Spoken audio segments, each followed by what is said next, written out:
예, 안녕하십니까. 저는 더불어민주당 박주민 의원입니다. 최근에 대법원에서 긴급조치의 위법성을 확인하는 판결이 나왔습니다. 그것을 통해서 우리가 긴급조치의 위법성을 확인할 수 있었지만 이미 이제 대법원의 판단을 과거에 받으셨다거나 하셨던 분들의 경우는 그 판결에 의해서 아무런 권리구제를 받지 못하십니다. 그래서 긴급조치 피해자분들의 민사 재심을 가능하게 하는 그런 특별법 제정의 필요성이 있었고, 많은 분들의 도움으로 이 제정안이 드디어 발의되게 되었습니다. 이에 오늘 그것을 알리고 또 신속한 입법 촉구하는 기자회견을 진행하게 되었습니다. 오늘 많은 그 긴급조치 피해자분들께서 자리에 함께 해주셨는데요. 참석하신 긴급조치 피해자분들 소개해드리겠습니다. 직함 없이 성함만 좀 말씀을 드리도록 하겠습니다.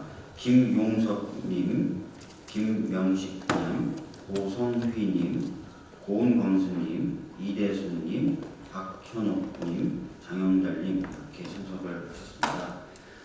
우선 유영표 사단법인 긴급조치 사람들 이사장님의 말씀을 듣도록 하겠습니다.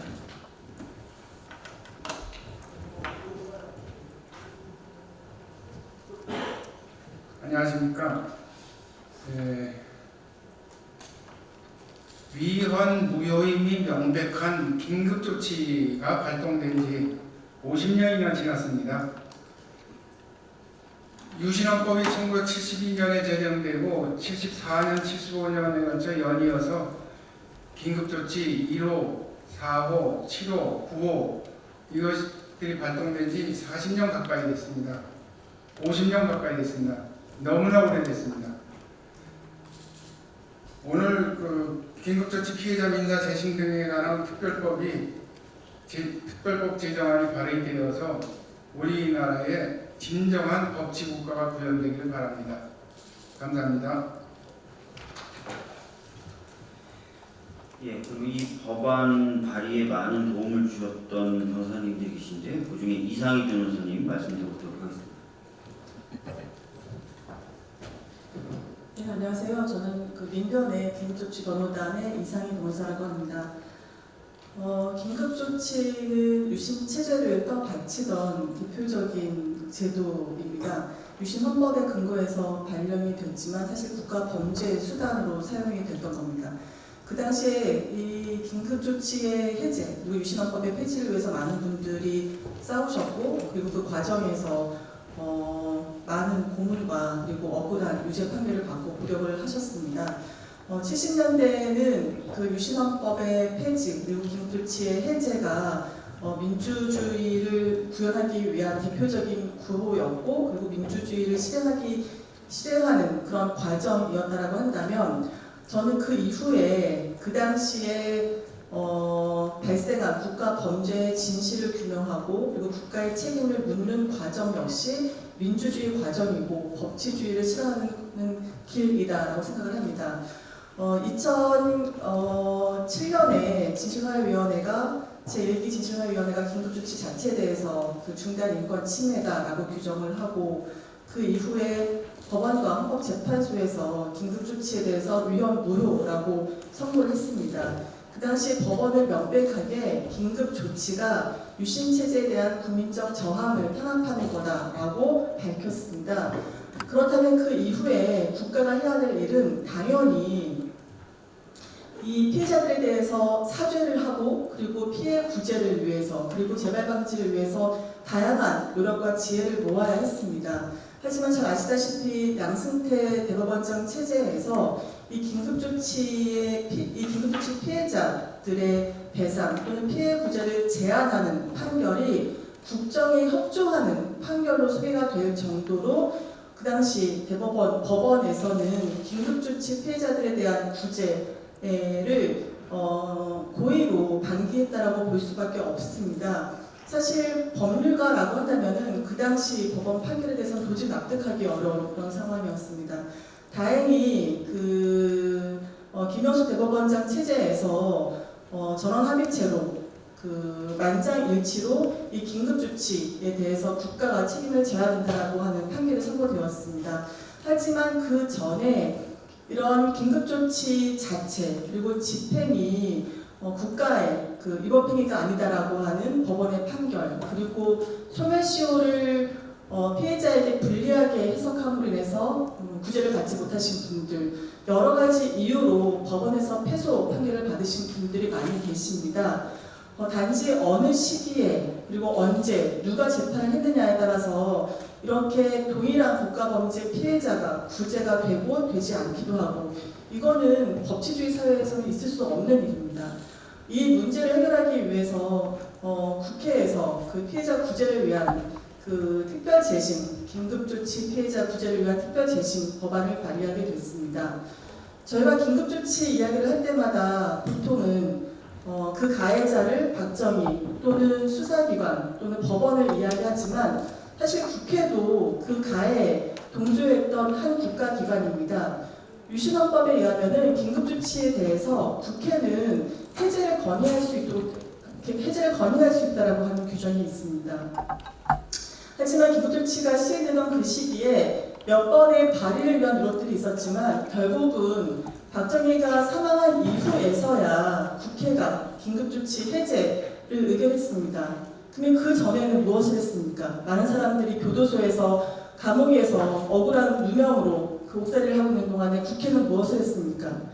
국회도 이제 국가기관으로서 거기에 대한 책임을 져야 됩니다.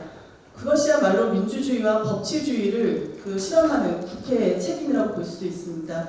이번 발의가 오늘 발의를 하는 첫 기자회견인데, 조속한 시일 내에 그리고 내년이면은 긴급조치 제1호가 처음 발령된 시기이기도 한데요. 조속한 시일 내에 입법을 통해서 많은 피해자들이 구제되기를 희망합니다. 이상입니다. 네, 그리고 이 법안 발의를 위해서 여러모로 애를 써주신 의원님들이 또 많이 계신데요. 그중에 토론회 등 공동 개최를 해주시고 많은 노력을 아끼지 않으셨던 우리 김유경 의원님 말씀 듣겠습니다.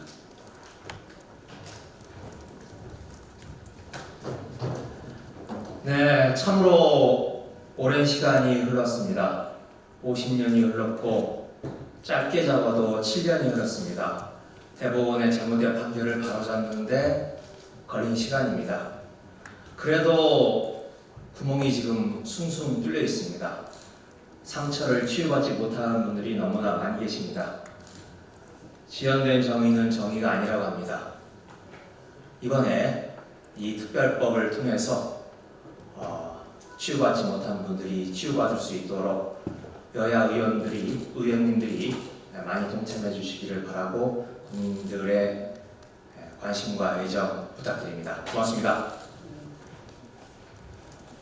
예, 이제 마지막 순서로 기자회견문 낭독이 있겠습니다. 기자회견문은 박현옥 광주전남 긴급조치동지회 회장님과 장정수 서담법인 긴급조치 사람들 이사님께서 나누어 읽어주시겠습니다. 안녕하십니까. 긴급조치 피해자 민사 재심 등에 관한 특별법 제정안 발의 기자회견. 오늘 더불어민주당 박주민 국회의원이 긴급조치 피해자에 대한 국가배상 청구권을 보장하기 위해 긴급조치 피해자 민사 재심 등에 관한 특별법을 발의했습니다. 매우 환영하는 바입니다. 작년 8월 대법원은 전원 합의체 판결을 통하여 긴급조치 구호 피해자에 대한 종전의 판례를 변경하였습니다. 유신 독재 정권 시절 긴급조치가 이혼 무효임이 명백하고 긴급조치 제9호의 적용 집행으로 강제 수사를 받거나 유죄 판결을 선고받고 복역함으로써 개별 국민이 입은 손해에 대해서는 국가 배상 책임이 인정될 수 있다는 것입니다. 대법원의 판결에 따라 구제를 받을 수 있게 된 피해자와 구제가 거부된 피해자들 간의 형평성 차원에서 피해자들을 공정하고 공평하게 구제하기 위해서 반드시 특별법 제정이 필요한 상황입니다. 이제 입법부의 시간입니다. 일부 대법 간의 별개의 의견으로 긴급조치의 경우 입법 자체가 잘못되었고 국가배상 문제 역시 입법을 통해 해결하는 것이 바람직하다는 의견도 접수된 바 있습니다. 입법부 또한 긴급조치에 대한 책임이 없다 할 수 없기 때문에 이러한 이유로도 국회가 재심 특별 제정에 나서야 합니다. 국회는 이제라도 위헌 무효인 긴급조치 피해에 대한 국가배상 청구 소송에서 각하 또는 기각의 확정 판결을 받은 피해자들에 대한 민사 재심의 특례를 마련하고 형사 재심 절차를 통한 무죄 판결을 받지 못한 피해자들의 국가배상 청구권을 보장함으로써 진정한 법치국가를 구현하는 데 이바지해야 할 것입니다. 지연된 정의는 정의가 아닙니다. 독재 권력의 위협행위와 입법부가 잘못한 입법에 대해서 이제라도 국회가 책임지는 모습을 보여주길 강력히 촉구합니다. 하루속히 오늘 발의한 법을 제정해 주시기를 국민의힘과 더불어민주당을 비롯한 제 정당에 호소합니다. 2023년 5월 8일 사단법인 긴급조치 사람들 긴급조치 피해자 일동